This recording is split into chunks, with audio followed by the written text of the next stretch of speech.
తెలుగు సాహిత్యనందనం ఛానల్కి స్వాగతం. మనం ఈరోజు చెప్పుకోబోయే అంశం తెలుగు వచన కవితా ప్రక్రియలో ఒకటైనటువంటి హైకు అనే కవితా ప్రక్రియ గురించి చెప్పుకుందాం. ఈ ఈ కవితా ప్రక్రియ గురించి వినేటప్పుడు మీకు 2 లాభాలు కలుగుతాయి. ఒకటి, హైకులు రాయడం ఎలా అనేది కూడా తెలుసుకోవచ్చు. అలాగే రెండవది, హైక్యూల గురించి ఎలాంటి ప్రశ్నలు అడుగుతారనేది ఈ 2 విషయాలను మీరు తెలుసుకోవచ్చు. ఇక వివరాల్లోకి వెళ్తే, త్రివిక్రమైనటువంటి రూపం 3 పాదాలతోని మొత్తం బ్రహ్మాండాన్ని అంతటి ఎలా అయితే వామను నిండాడో, అలాగే హైకు అనేది కూడా 3 పాదాలతోని మొత్తం మనసులోని మనిషి ఆలోచనలో నిండిపోతుంది అని చెప్పేసి హైకు ప్రక్రియ గురించి చెప్పవచ్చు. ఇక్కడ చూడండి, త్రివిక్రమైన వామన రూపం హైకు. హైకు ప్రక్రియ అనేది ఏ భాష నుంచి వచ్చింది అని చెప్తే జపాన్ భాషా ప్రభావం నుంచి తెలుగులోకి వచ్చిందని చేసి చెప్పుకోవచ్చు. ఇలా అడుగుతుండొచ్చు, హైకు ప్రక్రియ అనేది ఏ భాష ప్రభావంతో వచ్చింది అంటే ఎక్కడి నుంచి వచ్చిందంటే జపాన్ ప్రభావంతో రావడం అనేది జరిగింది. ఇక హైకు లక్షణాలను చూస్తే, హైకు వచ్చేసి ముఖ్యంగా 3 పాదాలు కలిగి ఉంటుంది ఒకటి. తర్వాత వచ్చేసి మొదటి పాదానికి 5, రెండవ పాదానికి 7, మూడవ పాదానికి 5, మొత్తంగా 17 ఓంజీలు. ఓంజీలు అంటే జపాన్ భాషలో వచ్చేసి ఏకమాత్ర కాలమైనటివి. అలాగే వచ్చేసి తర్వాత లక్షణం మూడవది వచ్చేసి పదచిత్రం దృశ్యానుభూతి. నాలుగవది లక్షణ వ్యంజన అభివ్యక్తి, ప్రకృతి చిత్రణ, సార్వకాలీనత, అమూర్త భావనల మూర్తీకరణ, బుద్ధిజ తత్వానుసార ఆలంబన, వస్తు కాల స్థలాలు అనే 3 అంశాలతోని హైకు ప్రక్రియ అనేది ముడిపడి ఉంటుంది. ఇక వివరాలకి వెళ్ళిపోతే చూడండి, ఒక్కొక్క దాన్ని ఒక్కొక్క లక్షణాన్ని వివరిస్తాను నేను. ఫస్ట్ చూస్తే దృశ్యానుభూతి చూడండి. ఒక పదచిత్రం, ఆ పదాన్ని చూసి ఒక దృశ్యానుభూతికి విషయానికి వస్తే, ఒక దృశ్యాన్ని చూసి అనుభూతి చెంది దాన్ని పదాల రూపంలో పెట్టడం. ఉదాహరణకు చూడండి, ఇక్కడ పాత కోనేరు కప్ప దునికింది నీళ్ళ చప్పుడు. అంటే ఇది ఇస్మాయిల్ గారి హైకు. దీంట్లో చూస్తే ఒక పాత కోనేరు కొలను ఉన్నదంట. ఆ కొలను నుంచి కప్ప వచ్చేసి దూకినప్పుడు నీళ్ళ చప్పుడు వినిపించింది. ఇది చూడగానే వచ్చేసి ఒక దృశ్యాన్ని, ఏదైనా సన్నివేశాన్ని, ఒక దృశ్యాన్ని చూసినప్పుడు ఉండేటువంటి దాన్ని యథావిధిగా రాయడం అనేది జరిగింది. అయితే దీన్ని కేవలం వచ్చేసి ఒక కప్పని అన్వయించుకోలేం. కేవలం కప్పని కాదు, మనిషిని అన్వయించుకుంటే మనిషి యొక్క ప్రవర్తనను, వ్యాపారాత్మక ధోరణిని, స్థితిగతుల్ని ఇది వివేచన చేసింది. చూడండి, మనిషి ఎలా అయితే పాత స్థలం నుంచి, తన ఉన్న ప్రాంతం నుంచి ఇంకొక కొత్త ప్రాంతానికి దూకిండు. అంటే కొత్త ప్రాంతంలో వచ్చేసి ఏదో ఒక మార్పు వస్తుంది అని చెప్పేసి దూకితే వేరే ఒక మార్పు వస్తుందని స్థానాంచలనం చెందితే అక్కడ ఎలాంటి మార్పు ఉండదు. దీన్ని చెప్పిండు. నీళ్ళ చప్పుడు అంటే చేరినప్పుడు ఉండేటువంటి అలజడి తప్పితే ప్రవర్తనలో ఎట్లాంటి మార్పు ఉండదు అని ఈ హైకు ద్వారా తెలుస్తుంది. ఆ తర్వాత చూడండి, కొన్ని నీళ్ళల్లోకి దుమికింది కప్ప, ఒకసారి నిద్రలేచి మళ్ళీ నిద్రపోయింది. ఏంటిది? చెరువు. ఇది రత్నమాల అనేటామె రాసింది, వెన్నెల రాత్రి వాన అని చెప్పేసి అనే హైకు సంపుటం నుంచి. చూడండి, నీళ్ళలోంచి దుమికింది కప్ప. ఇది మనం మనుషులతోని అన్వయించుకుంటే, ఒక మనిషి ఒక విజయం సాధించినప్పుడు, అంటే నీళ్ళలోకి దునికింది అని కప్ప అనేది ఇదే. ఒక విజయం సాధించినప్పుడు ఒక్కసారిగా నిద్రలేచింది. ఏంటిది? చెరువు. అంటే జన సముద్రాన్ని వచ్చేసి చెరువుతో పోల్చుకుంటే, ఏదైనా మనం విజయం సాధించినప్పుడు జనం అంతా కూడా అభినందిస్తారు. తర్వాత మళ్ళీ యథావిధిగా ఎవరి పనులలోకి వాళ్ళు ఉంటారు. ఇప్పుడు న్యూస్లు చూడండి, ఏదైనా సంచలనాత్మక వార్తలు వస్తే స్పందిస్తారు, అప్పటికప్పుడు స్పందిస్తారు. 2 రోజులు అయితే మర్చిపోయి మళ్ళీ ఇంకొక కొత్త దానికి వెళ్ళిపోతారు. ఇదే అన్నట్టు.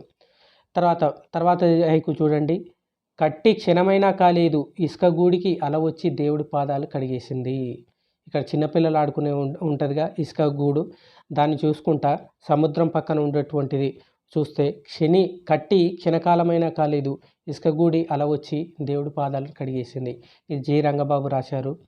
ఆ తర్వాత ఇస్మాయిల్ రాసిన హైకు చూస్తే, విడవలేక వానబొట్టు చూరు విడిచింది. ఇక్కడ చూడండి మీరు, చూరు అంటే పాక ఉంటుంది కదా, ఆ పాకకు ఉండేటువంటి దానికి ఒక కమ్మ మీద వచ్చేసి వాన వాలిందంట. విడవలేక విడవలేక వానబొట్టు చూరు విడిచింది. ఇది వచ్చేసి విరహాన్ని తెలుపుతుంది. ఇది ప్రేయసి ప్రియులను కూడా అన్వయించుకోవచ్చు. ఆ తర్వాత చూడండి, లక్షణ వ్యంజన అనుభూతి అంటే లక్షణ వ్యంజన అనుభూతి అంటే ఇది ఒక విధంగా చెప్పాలంటే వ్యంగ్యం అని చెప్పేసి చెప్పుకోవచ్చు. ఇక్కడ చూడండి, గుమ్మ సాంబశివరావు గారు రాసినది. నాడు కొడుకు హాస్టల్లో, నేడు తండ్రి వృద్ధాశ్రమాలలో. అంటే అప్పట్లో వచ్చేసి కొడుకులను పై చదువులు చదివించాలని చెప్పేసి హాస్టల్లో వేయడం అనేది జరుగుతుంది. అదే కొడుకు వచ్చేసి ఏం నేర్చుకుంటుండు అంటే తర్వాత తండ్రిని తీసుకెళ్ళి వృద్ధాశ్రమాల్లో ఇస్తుండు. ఇది. ఆ తర్వాత చూడండి, అంతా చీకటి నీ జ్ఞాపకం ఒక్కటే వెలుగుతుంది. ఇది కూడా హైకునే రత్నమాల రాశారు. ఇక్కడ చూడండి, లక్షణాలలో వచ్చేసి చెప్పాను కదా, జపాన్లో వచ్చేసి మొదటి పాదంలో వచ్చేసి ఎన్ని అక్షరాలు ఉండాలి? మొదటి పాదంలో వచ్చేసి 5 అక్షరాలు. చూడండి, అంతా చీకటి అని ఉంది. 1, 2, 3 5 అక్షరాలు. నీ జ్ఞాపకం ఒకటే, ఇక్కడ 7 అక్షరాలు. వెలుగుతుంది 5 అక్షరాలు. 5, 7, 5 ఈ పాదాలు సరిపోయినాయి కదండి ఇక్కడ. అయితే ఈ విషయం ఏంటంటే, ఇవన్నీ కూడా జపాన్ భాషలో వచ్చేసి అక్షరాలను చూస్తే, జపాన్ భాషలో ఇంగ్లీష్ భాషలో ఎట్లయితే 27 అక్షరాలు ఇట్లా ఉంటాయో, అక్కడ కూడా అంతే తక్కువ అక్షరాలు ఉంటాయి. కాబట్టి అక్కడ ఉండేటువంటి ఈ ఓంజీలు అంటే మాత్రలని చెప్పుకున్నాం కదా, ఇక్కడ కూడా మాత్ర ఛందస్సులో ఉండాలి హైకులు అనేవి. నిజానికి మాత్ర ఛందస్సులో ఉండాలి. కానీ జపాన్ భాషలో వచ్చేసి అక్షరాలు తక్కువ ఉండడం వల్ల మాత్ర ఛందస్సు వాడడం అనేది సంభవం జరుగుతుంది. కానీ ఇక్కడ మన తెలుగు భాషల్లో 56 అక్షరాలు ఉన్నాయి కాబట్టి మాత్ర ఛందస్సు అనేది అది కుదరదు. అందుకనే ఇక్కడ అక్షర ఛందస్సు కేవలం అక్షరాలను మాత్రమే లెక్కించడం. చూడండి, 1, 2, 3, 5 ఇక్కడ అక్షరాలను లెక్కించడం అనేది జరుగుతున్నది. చాలామంది ఇట్లా కూడా వచ్చేసి చాలామంది కూడా ఈ అక్షర నియమాన్ని కూడా పాటించకుండా రాసే వాళ్ళు కూడా ఉన్నారు. ఆ తర్వాత సరే, ఆ విషయం పక్క పెడితే, ప్రకృతి చిత్రణ చూడండి, ప్రకృతిని ఎట్లా చిత్రీకరించవచ్చు హైకులంటూ. ఊరంతా నిద్ర, కప్పల చినుకుల సంభాషణ. మనం చూసే దృశ్యాన్ని, ప్రకృతిలో ఉండేటువంటి దృశ్యాన్ని చెప్పింది. ఊరంతా సైలెంట్గా రాత్రి మూలలా ఉంటే కప్పలు వచ్చేసి బెగబెక అంటాయి, చినుకులు వచ్చి చిటపట చినుకులు అని చెప్పేసి ఉంటాయి. ఈ రెండింటిని సంభాషణగా వచ్చేసి లలితానంద్ అనే కవి ఊహించడం అనేది జరిగింది, ప్రకృతిని చిత్రీకరించడం. ఆ తర్వాత చూడండి, కోనేరు కాంత కలువలతో ముస్తాబు ప్రియుడెవరు. కోనేరులో చూడండి, ఆ కోనేరులో వచ్చేసి కలువలు అంటే కలువ పూలు, ఆ రాత్రిలో ఉండే ఆ కలువ పూలు మొత్తం కూడా చెట్టు మీద నుంచి రాలి ఆ పూలతోని ఉన్నది. అంటే దాన్నే వచ్చేసి అలంకరించుకుంది కాంతతోని, ఒక స్త్రీతోని పోల్చిండు. కోనేరు వచ్చేసి అందమైన స్త్రీతోని పోల్చి ఆ కలువలతోని ముస్తాబైంది పూలతోని. ఎవరి కోసమో ప్రియుడెవరో అని చెప్పేసి చెప్పిండు. దీన్ని తలతోటి పృథ్వీరాజ్ గారు రాయడం అనేది జరిగింది. ఆ తర్వాత చూస్తే సార్వకాలీనత అంటే అన్ని కాలాలలో, సర్వకాల సర్వ వ్యవస్థలలో అన్ని కాలాలలో కూడా ఇది చెల్లుబాటు అయ్యేది. ఉదాహరణ చూడండి, ఆహుతి అవుతున్నాయి కొవ్వొత్తి కోసం అగ్గిపుల్ల, వెలుగు కోసం కొవ్వొత్తి. అంటే దీన్ని వచ్చేసి తలతోటి అనేటైన రాసిండు. రోజుకొక సూర్యుడు అనే హైకు సంపుటాల నుంచి. ఆహుతి అంటే దగ్ధమవుతున్నాయి, కొవ్వొత్తి కోసం అగ్గిపుల్ల అవుతుంది. అగ్గిపుల్లను ముట్టిస్తేనే కొవ్వొత్తి వెలిగగలం. అట్లాగే కొవ్వొత్తి దేనికోసం అవుతుంది? వెలుగు కోసం అని చెప్పేసి. ఇది వచ్చేసి సర్వకాలమందు, సర్వవ్యవస్థలందు ఇలాగే జరుగుతుంది ఇది. తర్వాత చూడండి, కాలం మైలురాళ్ళ మజిలీలు, గమ్యం తుది శ్వాస. కాలం అనేది మైలురాళ్ళ మజిలీలు, గమ్యం అనేది తుది శ్వాస. ఇది ఆర్విఎస్ భరద్వాజ గారు రాయడం అనేది జరిగింది. ఇక తాత్వికత అంటే ఏంటంటే, జీవితానుభవంలో నుంచి అలాగే నిరాశల నుంచి వచ్చినటువంటి అలాగే జీవిత అనుభవం నుంచి వచ్చినటువంటి దృక్పథాన్ని తాత్వికత అనొచ్చు. ఇక్కడ చూడండి, పచ్చిక మొలిచింది బాటను కప్పేసింది ఎన్ని కాళ్ళ అవసరమో. ఇది కప్పల నిశ్శబ్దంలోని ఇస్మాయిల్ గారు రాసినటువంటి హైకు. దీంట్లో వచ్చేసి పచ్చిక గడ్డి ఉంటుంది. ఆ పచ్చిగడ్డి వచ్చేసి ఆ దారి ఒక బాట ఏర్పడాలంటే ఎంతోమంది నడవాలి. అలా నడిస్తేనే అది దారి అనుకూలంగా నడవడానికి ఏర్పడుతుంది. పై విషయం కేవలం వచ్చేసి పచ్చిక దారినే ఊహించుకోలేం, ఇక్కడ అన్వయించుకోలేం. ఎన్నోసార్లు ఓటమి తర్వాత వచ్చేసి ఎన్నోసార్లు పోరాడంగా ఒక గెలుపు వస్తుంది. అట్లాగే ఒక గెలుపు కావాలి అంటే కఠోర సాధన చేస్తేనే విజయం సాధించగలం, ఇది చెప్తున్నది. అంటే మనం ఇప్పుడు ఒకవేళ ఏదైనా ఎగ్జామ్లో కనుక సరైన మార్కులు ఉద్యోగం కనుక పొందలేకపోతే నిరాశ పొందొద్దు, మరొకసారి ప్రయత్నించాలి, మరొకసారి సాధన చేయాలి, అప్పుడు ఖచ్చితంగా ఉద్యోగం వస్తుంది. ఇది. ఆ తర్వాత చూడండి మరొక తాత్విక హైకు. ఖాళీ పాత్ర శూన్యానికి ఆకారం ఇస్తూ. ఖాళీ పాత్ర అనేది ఖాళీ పాత్రలో ఏమీ ఉండదు, కానీ శూన్యం అంటే ఏమీ లేనిది, శూన్యానికి కూడా ఆకారం ఇస్తుంది. ఉదాహరణకి దీన్ని చూస్తే ఒకటి గుర్తొస్తుంది చూడండి. ఆగిపోయిన గడియారం కూడా ప్రతిరోజు రెండు సార్లు వచ్చేసి 2 సార్లు సరైన సమయాన్ని చూపుతుంది అనేది దీని ద్వారా చెప్పుకోవచ్చు. ఈ తాత్వికత చూశారు కదా. పచ్చిక మళ్ళొకసారి చూడండి.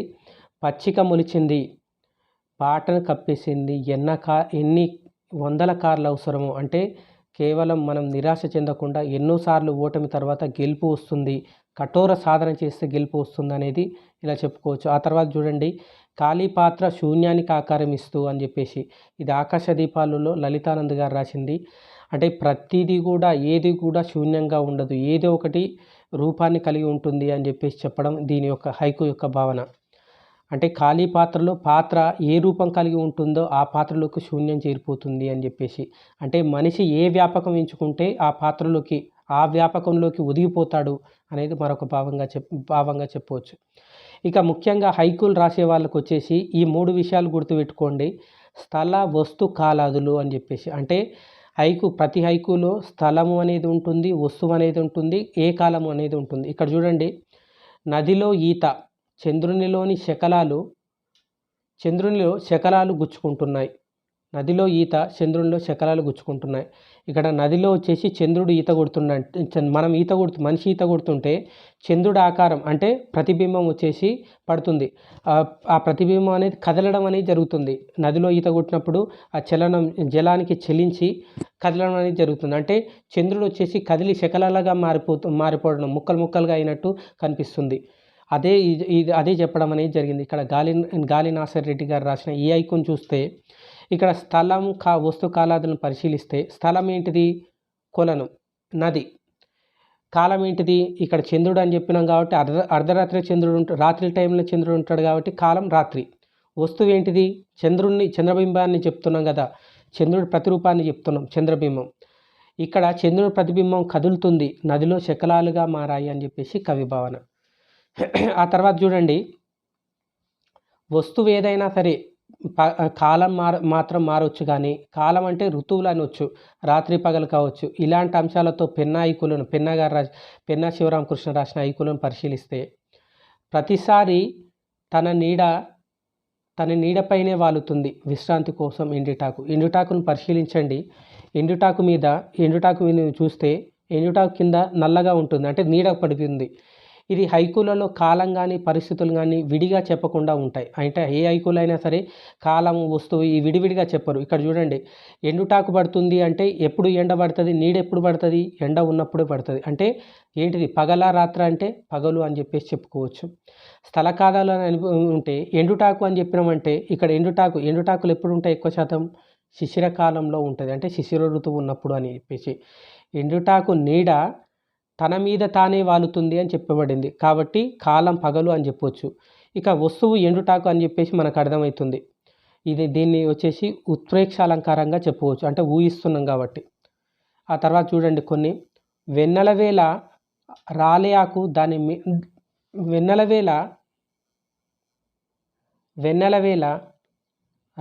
ఆకు దాని నీడ మట్టిలో కలుస్తాయి. తర్వాతది, ధ్వని చెదిరిపోతున్న కొద్దీ పూల సౌరభం ఎగిసి వస్తుంది సాయంత్రం గుడి గంట. హేమంతంలో ఎండ, గుర్రం మీద ఘనీభవించిన నా నీడ. ఇవండి. ఆ తర్వాత ముఖ్యమైనది మితపోయి అని చెప్పేసి, ఇది చాలా ఇంపార్టెంట్ది, ఇది గుర్తుపెట్టుకోండి. ఈ మితపోయి లక్షణం వచ్చేసి సామాజిక జీవితాన్ని పౌరాణిక పురాణ పాత్రల ఆధారంగా వచ్చేసి కవిత్వాన్ని చెప్పడం మితపోయి అని చెప్పొచ్చు. ఇక్కడ చూడండి ఒకటి హైకు. తన శిరస్సు తానే భగ్నం చేసుకుంది అగ్గిపుల్ల. ఇది చూడండి, ఇది మాధవి సనారా అనేటామె రాసింది. తన శిరస్సు తానే భస్మం చేసుకుంది అగ్గిపుల్ల. ఇది చూడంగానే మనకేం గుర్తొస్తుంది? పురాణ గాథల్లో వచ్చేసి భస్మాసుర కథ అని చెప్పేసి, అంటే తన నెత్తి మీద తానే పెట్టుకొని భస్మాసురుడు చనిపోవడం అనేది జరిగింది. అలాంటిది గుర్తు తెస్తుంది కాబట్టి ఇట్లాంటి పౌరాణిక గాథను గుర్తు చేయడాన్ని మెతపోయి అని చెప్పేసి అంటారు. మరొక ఉదాహరణ చూస్తే పద్మవ్యూహంలో అభిమన్యు కీటకం సాలీడు వేట, ఇది నీలాకాశం అనే రచనలోంచి తలతోటి గారు రాసింది. అయితే ఇక్కడ చూడండి, పద్మవ్యూహాన్ని చూశారుగా. పద్మవ్యూహం వచ్చేసి మహాభారతంలో అభిమన్యుడు వెళ్ళడం అనేది జరిగింది. అభిమన్యుడు వెళ్ళి తిరిగి రాలేదు. ఇక్కడ అదే చెప్తున్నారు. సాలీడు కట్టుకున్నటువంటిది సాలగూడు కట్టుకుంటే కీటకం అనేది దాంట్లో చేరితే ఈ సాలగూడును వచ్చేసి పద్మవ్యూహంతో పోలుస్తున్నాడు. ఏ కీటకం కూడా ఆ ఉచ్చులోకి పడి బయటికి రాలేదు అని చెప్పేసి చెప్పడం. ఇది మితపోయి. ఆ తర్వాత చూడండి, ఈ మితపోయి అనేది తెలుగులో తప్పితే జపాన్ హైకు భాషల్లో ఎక్కడ కూడా మితపోయి అనే లక్షణాలు వర్ణనలు లేవట. ఆ తర్వాత చూడండి, ప్రతీకాత్మకత అంటే డైరెక్ట్గా చెప్పకుండా ఇండైరెక్ట్గా ఒక వస్తువుని సింబాలిజం అన్నట్టు, ఇది ప్రతీకగా చెప్పుకోవచ్చు. ఉదాహరణకు వచ్చేసి స్త్రీకి బొట్టు ఉందనుకో, బొట్టు ఉంటే ఆమె వచ్చేసి మంగళగౌరి అంటే మాంగళ్యం ఉన్నది అని చెప్పేసి, తెల్ల చీర కట్టుకుందంటూ విధవ అని చెప్పేసి, ఇది ప్రతీకలు అన్నట్టు. ఇక్కడ చూడండి, ఒక హైకు చూస్తే ఆమె కళలు పొద్దున్నే చిమ్ముతున్నది చెత్తతో పాటు. ఇక్కడ చూడండి, ఇక్కడ కళలను చెత్తతో ప్రతీకాత్మకంగా కవి చెప్పిండు. ఈ హైకులో స్త్రీల జీవనసారం అనేది తెలుస్తున్నది. స్త్రీల జీవితంలో ఎంతో కొంత సాధించాలని నిత్యం కలలుగా అంటూ ఉంటారు. కానీ పురుషాధిక ప్రపంచంలో ఆ కళలకు అవకాశం ఉండదు. ఎంతో ప్రతిభ ఉన్నా కానీ ఒక్కొక్కసారి వచ్చేసి ఇంట్లోనే ఉండాల్సిన పరిస్థితి.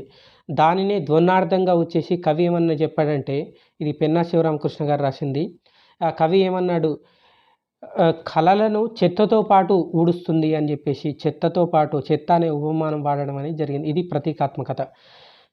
ఆ తర్వాత ఇవన్నీ కూడా హైకులు ఎలా రాయాలని, హైకు రాసే వాళ్ళు ముఖ్యంగా గుర్తుపెట్టుకోవాల్సింది కంపల్సరీ ఒక దృశ్యాన్ని అనుభూతిని చూడాలి.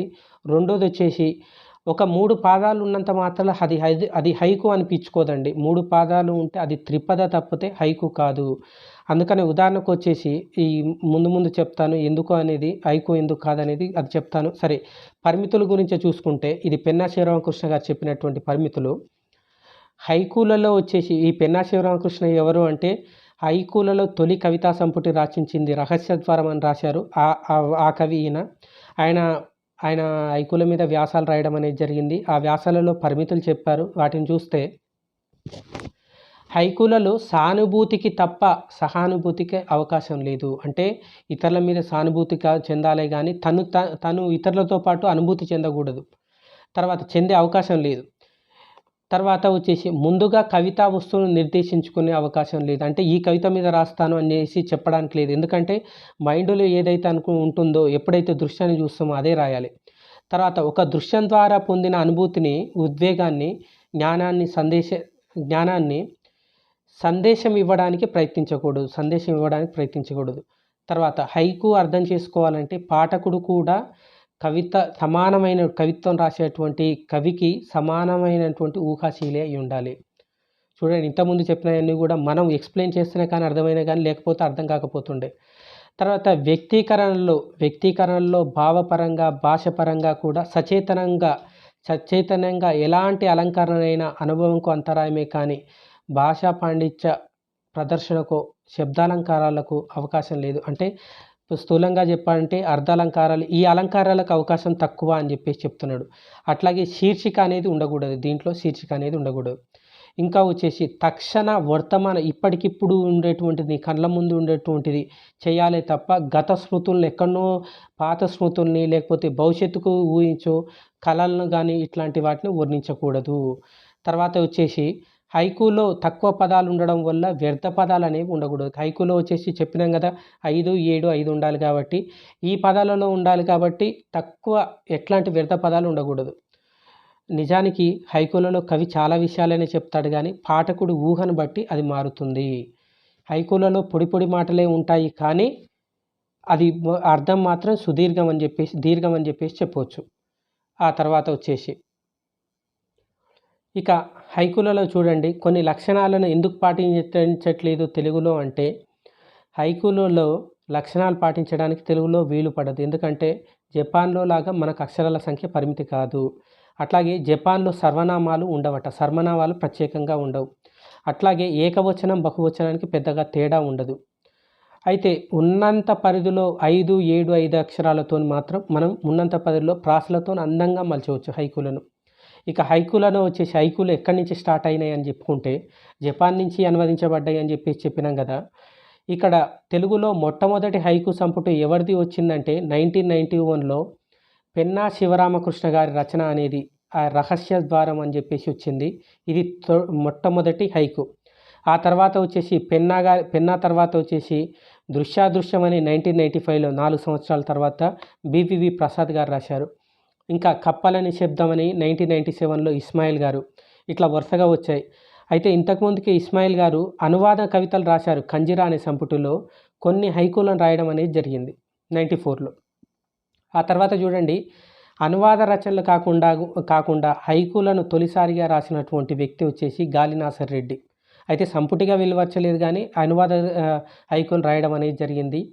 హైకుల ప్రస్తావనను చూస్తే రాళ్ళపల్లి అనంతకృష్ణ శర్మ గారు శాలివాహన గాథ సప్తశతి సారం అనే రచనకు ముందు మాట రాస్తూ ముందు మాటలో కట్టమంచి వారు ఒక జపనీయ హైకును అనువదించిర్రు అని చెప్పేసి చెప్పడం అనేది జరిగింది. అంటే గాలి నాసర్ రెడ్డి అంటే ముందుగాల తెలుగులో తొలిసారిగా హైకును అనువదించింది ఎవరు అంటే కట్టమంచి రామలింగారెడ్డి అని చెప్పేసి చెప్పుకోవచ్చు. ఆ తర్వాత జపానీ హైకు అనే కవిత్వం గురించి రాస్తూ దువ్వూరి రామరెడ్డి గారు కూడా తొలిసారిగా ప్రస్తావించారట. ఏమని ప్రస్తావించారంటే జపనీయ కవిత్వంలో మర్మ కవిత్వం అనే వ్యాసంలో జపనీయ చిత్రపటాన్ని వివరిస్తూ హైకు గురించి ప్రస్తావన చేశారట. ఆ తర్వాత ఈ హైకుల నుంచి ఏ సంపుటాలు వచ్చినాయని చూస్తే చిగురు కళ అని చెప్పేసి వచ్చింది చూడండి. చిగురు కళ అని చెప్పేసి వెంకటరమణారావు. అట్లాగే వచ్చేసి చైతన్య అనేది ఉన్నది ఇది. ఆ తర్వాత వచ్చేసి బివిడి ప్రసాదరావు గారు నా హైకులు అని చెప్పేసి, సుగంబాబు గారు ఇది రెక్కలు అనేది వేరే ప్రక్రియ, హైకు కాదండి. తర్వాత తేనె చినుకులు అని చెప్పేసి రేడియం గారు, జే కొండన్న గారు హైకులు, బివివి ప్రసాద్ హైకులు. అట్లాగే దేశ హైకులు అని పెన్నా శివరామకృష్ణ గారు 4 హైకు సంపుటాలను ప్రచురించారు. చినుకుల చిత్రాలు అని, సులోచనాలు అని, దేశాల హైకులని, తొలి సంపుటి రహస్య ద్వారం అని చెప్పేసి ఇది దేశాల హైకు. ఇంకా చంద్రకిరీటి అని చెప్పేసి, ఋతుబ్రహ్మణు అని చెప్పేసి, రోజుకో సూర్యుడు హైకులు అని తలతోటి పృథ్వీరాజ్ గారు, వెన్నెల హైకులు అని చెప్పేసి తలతోటి పృథ్వీరాజ్ గారు, భావచిత్రాల హైకులు అని చెప్పేసి పి లక్ష్మణదాస్ గారు, ఆకాశం నేలపాలైందని చెప్పేసి పి లక్ష్మణరాజు గారే. తర్వాత వచ్చేసి పృథ్వీ సెంచూరియు అని చెప్పేసి ఒక కవిత. తర్వాత వాడ్రేవు చిన్న వీరభద్రుడు వచ్చేసి హైకు యాత్ర అని చెప్పేసి, అట్లాగే వచ్చేసి పూలు రాలాయి అని చెప్పేసి బివివి ప్రసాద్ గారు, మాధవి అని చెప్పేసి హైకులు ఒకటి ఉన్నాయి. ఆ తర్వాత వచ్చేసి సిరిమువ్వలు అని చెప్పేసి పులిజాల సుధాకర్ గారు, తేనె సంతకము అని చెప్పేసి రసవిహారి గారు. ఇవన్నీ కూడా హైకులు ఉన్నాయి. ఆ తర్వాత హైకులు రాసినటువంటి కవులను ఒకసారి చూద్దాం. ఇంతకుముందు చిత్రాలు సరిగ్గా ఊపేలే కదా. హైకులు రాసిన కవులను చూస్తే తొలి సంపుటి రహస్య ద్వారం పెన్నా శివరామకృష్ణ. దీంట్లో కొన్ని ఇంపార్టెంట్ అండి, అవి చెప్తాను చూడండి. రహస్య ద్వారం పెన్నా శివరామకృష్ణ, కప్పల నిశ్శబ్దం ఇస్మాయిలు, కంజీరా గాలి నాసర్ రెడ్డి, సాంగత్యం గాలి నాసర్ రెడ్డి, చినుకుల చిత్రాలు పెన్నా శివరామకృష్ణ, దృశ్యాదృశ్యం బివివి ప్రసాద్, హైకు పూలు బివివి ప్రసాద్, ఆకాశ దీపాలు బివివి ప్రసాద్, సీతాకోక చిలుక శిరీష, రంగుల నింగి కె రామచంద్రారెడ్డి, వర్ష సంగీతం ఆకుల శ్రీనివాస రాజారావు, చిలకల సంగీతం నల్లా నరసింహమూర్తి, హైకు సమయం శంకర వెంకట నారాయణరావు. ఇంకా చూడండి వీళ్ళు కూడా రాశారు. వీటిలో మంచి హైకులు అన్ని మంచి హైకులే. దీంట్లో వచ్చేసి నేను ముఖ్యమైన హైకులు చెప్తాను చూడండి. బంతిపూల హైకులు అని చెప్పేసి పత్తిపాక మోహన్ గారు, సామాజిక హైకులు అని చెప్పేసి రావి రంగారావు గారు, తెలంగాణ హైకులు అని చెప్పేసి సబ్బాని లక్ష్మీనారాయణ గారు. ఇంకా వచ్చేసి ఇవన్నీ కూడా ఇంపార్టెంట్. హైకు చిత్రాలని మాకనీడు సూర్యభాస్కర్ గారు, వీరు వివిధ వ్యాసాలు కూడా రాశారు హైకుల మీద. వచ్చేసి సంపెంగ లోలకం అని చెప్పేసి రూప్ కుమార్ డబ్బీకర్ గారు. ఇవన్నీ కూడా హైకులు. ఆ తర్వాత వచ్చేసి వెన్నెలగా ఉంది కసిరెడ్డి రామకృష్ణారావు గారు, పున్నమి అని చెప్పేసి అద్దపెల్లి జ్యోతి గారు, అట్లాగే దస్కత్ అని చెప్పేసి అనిశెట్టి రజిత గారు, ఇంకా వెన్నెల రాత్రి వాన అని చెప్పేసి రత్నమాల, నత్త ప్రణయాత్ర అని రత్నమాల గారు, హరివిల్లు అని శిరీష, ఇవన్నీ చదువుకోండి.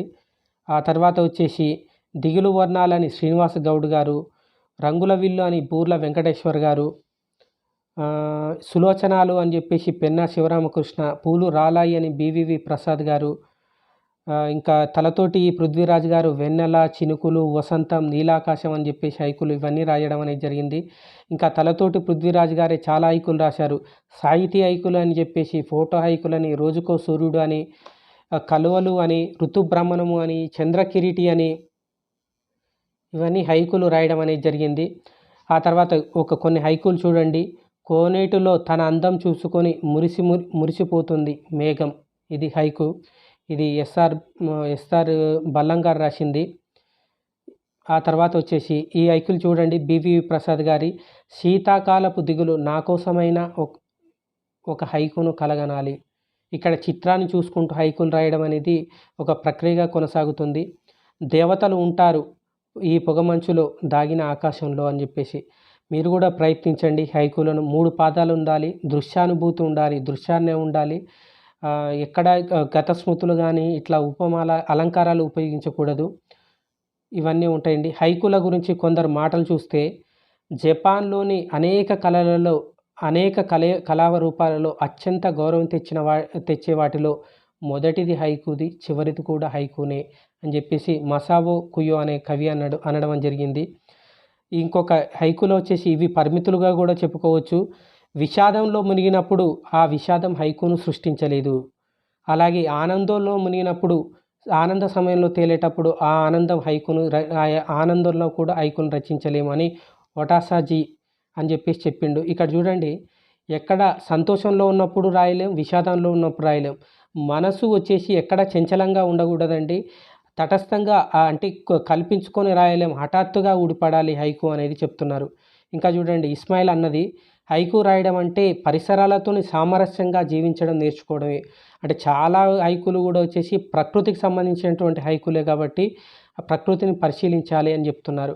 తర్వాత బీవీవి ప్రసాద్ గారు హైకు రాయడం సులువే, మంచి హైకు రాయడం మరీ కష్టం, మరీ సులువు, కానీ హైకు కవి కావడమే కష్టం అని చెప్తున్నారు. అంటే హైకు రాయడం సులువే, మంచి హైకు రాయడం సులువే, కానీ 1-2 రాయగలరు, కానీ హైకు కవిని గుర్తింపు పొందడం మాత్రం కష్టం అని చెప్పేసి బీవీవి ప్రసాద్ అంటున్నారు. ఆ తర్వాత హైకులకు వచ్చేసి హైకు అనేది పేరు హైకు ప్రక్రియగా నిలబడడానికి విమర్శ వ్యాసాలు రాసిన వాళ్ళు అద్దెపల్లి రామ్మోహన్ రావు గారు. వీరన్న చూడండి, హైకు రావాలి అనుకోవాలి కానీ రాయాలి అనుకోవడం పొరపాటు అన్నారు. ఇది అండి. ఆ తర్వాత హైకులపై విమర్శలు రాసిన వాళ్ళు ఇది ప్రశ్న అడగొచ్చు. బి వెంకట్రావు, గుమ్మా సాంబశివరావు గారు, ఆయిల సైదాచారి, వంశీకృష్ణ, పన్యాల జగన్నాథం, రెంటాల శ్రీ వెంకటేశ్వరరావు, మొహమ్మద్ షఫీ, లంక కనక సుధాకర్, డాలి, పైడికొండ వెంకటేశ్వరరావు, ఆర్ఎల్ స్వామి, జుగాస్ విల్లి, శంకర్ నారాయణ, వీళ్ళంతా కూడా హైకు పైన విమర్శ వ్యాసాలు రాశారు. అయితే మరీ ముఖ్యంగా హైకులను అధిక్షేపించిన వాళ్ళు మాత్రం, హైకులను తీవ్రంగా విమర్శించిన వాళ్ళు మాత్రం ద్వానాశాస్త్రి, చందు సుబ్బారావు గారు. వీరిద్దరూ ద్వానాశాస్త్రి, చందు సుబ్బారావు గారు తీవ్రంగా విమర్శించడం అనేది జరిగింది. ఆ తర్వాత చూడండి, తలతోటి పృథ్వీరాజ్ గారు వచ్చేసి చాలా హైకులు రాశారని చెప్పాం కదా. వీరు వచ్చేసి హైకుల కోసం అని చెప్పేసి ఇండియన్ హైకు క్లబ్ అని చెప్పేసి అనకాపల్లి, ఆంధ్ర ప్రాంతంలో అనకాపల్లిలో 2002లో స్థాపించడం, హైకు క్లబ్ అనేది స్థాపించారు. ఆ తర్వాత వచ్చేసి వీరే వచ్చేసి హైకు సాహిత్య మాసపత్రిక అని చెప్పేసి ఆ మాసపత్రికను కూడా నడపడం అనేది జరిగింది. ఆ మాసపత్రిక ద్వారా వచ్చేసి సంకలనాలు కూడా తేవడం అనేది జరిగింది. ఆ తర్వాత హైకుల గురించి విమర్శా గ్రంథాలు చూస్తే 1999లో తొలిసారిగా వచ్చేసి మాకనీడు సూర్యభాస్కర్ గారు ఒక హైకు కవిత్వం అనుశీలన, ఒక అవగాహన అనే ఒక గ్రంథాన్ని రాశారండి, మాకనీడు సూర్యభాస్కర్ గారు. ఆ తర్వాత బీవీవి ప్రసాద్ గారు ప్రకృతి అంతా హైకుమయం అని చెప్పేసి ఒక రచన చేశారు. తర్వాత రూప్ కుమార్ డబ్బీకర్ గారు హైకు సారస్వతం అని చెప్పేసి రచన చేయడం అనేది జరిగింది. హైకు యాత్ర అని చెప్పేసి వాడ్రేవు చిన్న వీరభద్రరావు గారు రాయడం అనేది జరిగింది. ఇది అండి హైకుకు సంబంధించినది. హైకులను మీరు కూడా ప్రయత్నించండి. ఇది చూడండి, ఈ చిత్రంలో ఉన్నది మొట్టమొదటి తెలుగులో వచ్చినటువంటి మొట్టమొదటి హైకు, రహస్య ద్వారం, పెన్నా శివరామకృష్ణ గారు రాసింది. అయితే దీంట్లో వచ్చేసి ఎక్కువ శాతం వచ్చేసి తొలిసారిగా రాయడం చేతనో ఎంతోవలన అవగాహన రాహిత్యంతోని వీరు 3 పాదాలను మాత్రమే బేసిక్‌గా చేసుకొని రాయడం అనేది జరిగింది. కాబట్టి ఇది విమర్శల పాలైనప్పటికీ తొలి హైకు సంపుటిగా పేరు పొందింది. ఆ తర్వాత సులోచనాలు, చినుకుల చిత్రాలు, దేశ దేశాల హైకులు అని చెప్పేసి రాయడం జరిగింది. చాలామంది హైకులు వచ్చేసి హైకు రచనలు పాత కవులు పాటించలేదు కదా! 5, 7, 5 అంటే వాళ్ళు పాటించకపోవడానికి కారణం ఏందంటే వాళ్ళు ఎక్కువ శాతం వచ్చేసి చేసినవన్నీ కూడా హైకులో అనువాదాలు కావడం వల్ల అనువాదాల్లో వచ్చేసి 5, 7, 5 అక్షర నియమం పాటించడం అనేది కుదరదు కావడం చేత కొందరు పాటించలేదు. ఆ తర్వాత చూడండి, ఇది హైకు సారస్వతం అని చెప్పేసి రూప్ కుమార్ డబీకర్ గారు రాసినటువంటిది. ఇది హైకులు. హైకులను గురించి పరిశోధనలు చేసిన వారు ఎవరు అంటే తెలుగు హైకులు అని చెప్పేసి తెలుగు హైకులు ఒక పరిశీలన అని ఎన్ సత్య శ్రీనివాస్ గారు, అలాగే మినీ కవిత నిర్మాణ శిల్పం భావ వ్యక్తి అని చెప్పేసి ఏ చంద్రిక గారు, వీళ్ళు చేసిన పరిశోధనలో కూడా హైకులు ఉన్నవి.